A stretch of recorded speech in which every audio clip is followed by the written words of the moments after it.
Hey, how's it going? Troy here with Big BB LLC. I just wanted to pop on here real quick and do a update on a former video I did about the amnesty period of the pistol braces. Um, on that one, if you want to go back and look at that one, I highly recommend you do so. There's a link down there so you could read it yourself.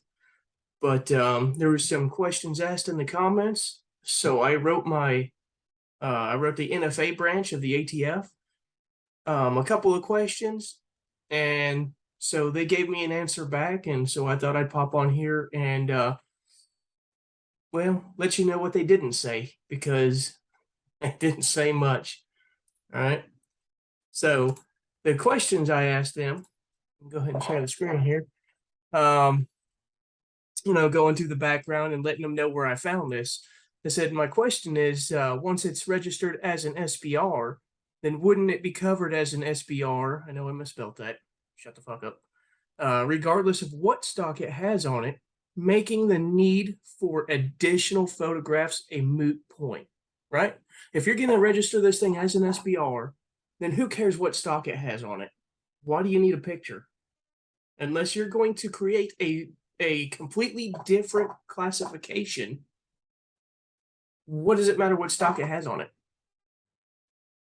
Part two to my question is, because it is going to be registered as an SBR, if a person chooses to replace the pistol brace with a rifle stock, would that be permissible since it will meet the definition of an SBR in either configuration, right? Two valid points, two valid concerns, two valid questions, I believe. Here's what I got back. Thanks for your inquiry. ATF does not comment on pending or possible legislation. David. All right, David. I have two issues with this. Well, probably more than that, but we're going to start with two. The first is the ATF does not comment on pending or possible legislation. If there's no legislation, then how are you already making rules? You do not make rules as the ATF. You only enforce them. So how is this letter out if there is already no legislation? The EPA already got their pee-pee smacked for making rules without legislation. The ATF is no different. You're just another government organization who is not allowed to make rules without there being congressional legislation.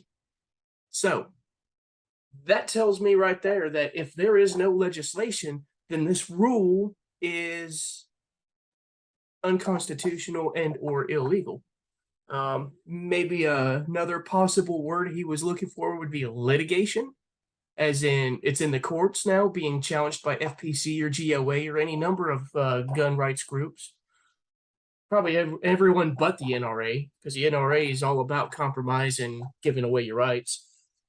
That's a different story for another time, and that's a whole nother bitch about gun groups that I have. The GOA and the FPC, though, I believe they are doing everything they can to stop this crap. I know right now they're deep into the frame receiver policy rule that just came out, and there is an injunction in that one, and you can find out more information on that from other videos and stuff. Right now, I'm just going to be focused on this one from the last video I made. All right, so right now, if there is no legislation, then there is no rule. Is what they're telling me. They're going to enforce a rule that they made up in the ATF where there is no legislation. So there is legislation enough for them to put out a letter, but there is not enough for them to comment on what's going to happen, right? The other problem I got with this is I don't know if you've seen a previous video where I have been contacted by ATF about a solvent trap that I bought, where I was trying to either form one or form two it, because I'm in 0702, I can form to it and then resell it. And so when he found out that I am in 0702, it went from more of a interrogation, I guess you'd call it, to a conversation. Now that he realizes I'm well within my legal bounds buying solvent traps and finishing them out. So it went to more of a conversation. And so while I had him on the line, because he is a field agent, he is one of the guys that does our inspections at our level, I was asking questions about other stuff. One of the things he actually told me that resonates with me is he doesn't know a lot of the answers to the questions I'm asking. So apparently, what he says is that he's the low guy on the totem pole. The guys up here, they make the decisions, they make the policies, they do all the stuff that these guys are supposed to do, but they don't filter that down. So these guys have no idea what these guys are doing. So this answer from the NFA may be another one of those. Maybe he's saying that he's not commenting on it because of legislation. Maybe it's because he doesn't actually know what's going on, nor did he learn about the existence of that letter until I had posted it to him in email, and he just doesn't know. All right. I spent 20 years in the Marine Corps. Trust me, that is entirely possible that they're not getting information the further down the chain you go. All right. The Marine Corps is the exact same way. I promise. People at the top making all these stupid decisions, people at the bottom going, okay, what do I do now? I have no idea what to do. Why am I getting my ass chewed for something that you guys made all of a sudden? I 100% think that that is part of the issues within the agency itself. I think the other part is they are making rulings against legislation that does not exist. If what he is telling me is true, if this is not legislation yet, then there shouldn't be a ruling on it because there is no legislation that allows them to do so. The way it works is Congress has to make the legislation first. You don't make the rule first and then legislation comes after. That's not the way that shit works. So hopefully we get those those pro 2A activists in there, the GOA, the FPC.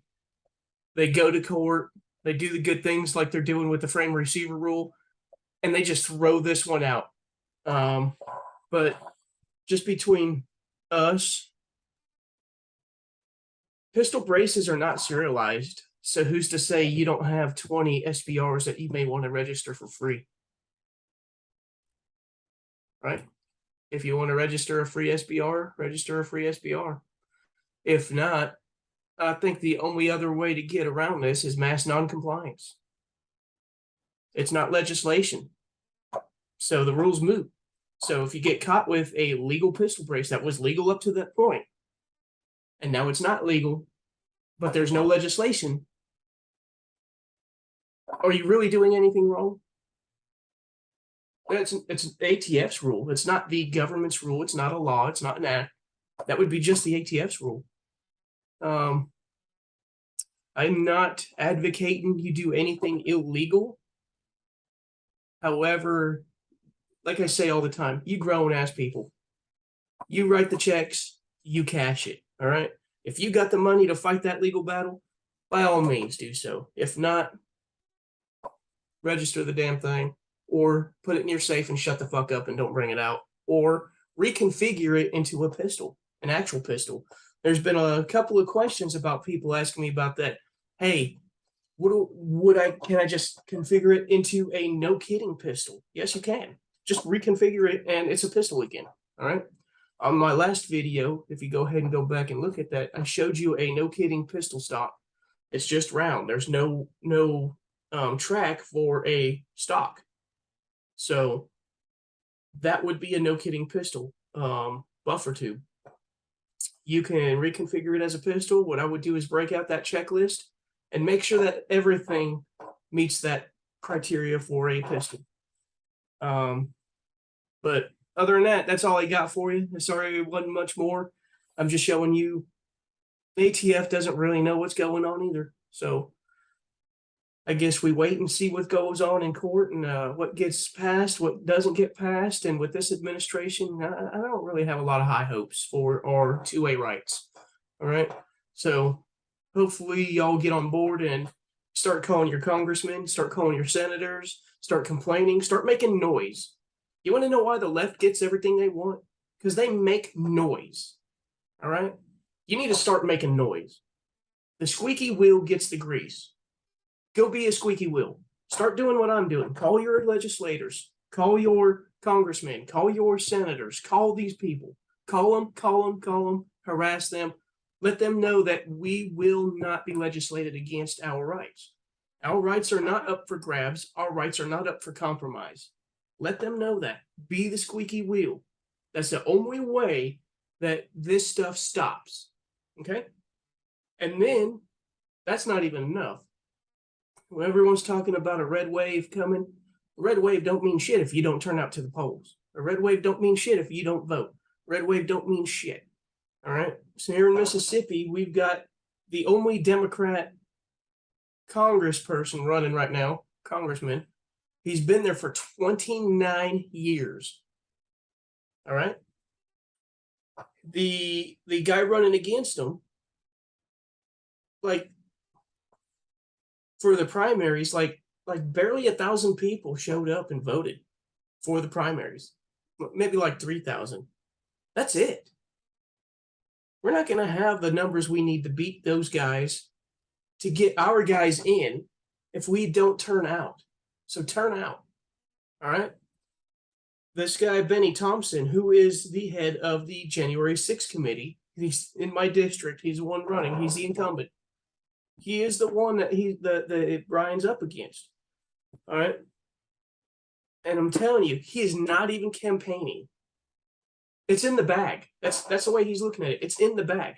He doesn't even have to campaign. People around here are just going to vote for him just because he's a black guy. But he has been one of the worst guys for Mississippi ever. You hear about our water situation right now in Jackson. Guess what? That's his district. All these pumps in Yazoo County and the Delta that are going down, all this water crisis that's going on. We don't have proper drainage. This is all his district. And all this shit that's been piling up in 29 years, it's junk. He has done nothing for the people. You need to turn out and vote. You need to be the squeaky wheel. You need to protect your rights. All right? But I'm going to get off my soapbox. Like I said, this is a little longer than I expected to be on here. I will see y'all later. Stay safe. Shoot straight.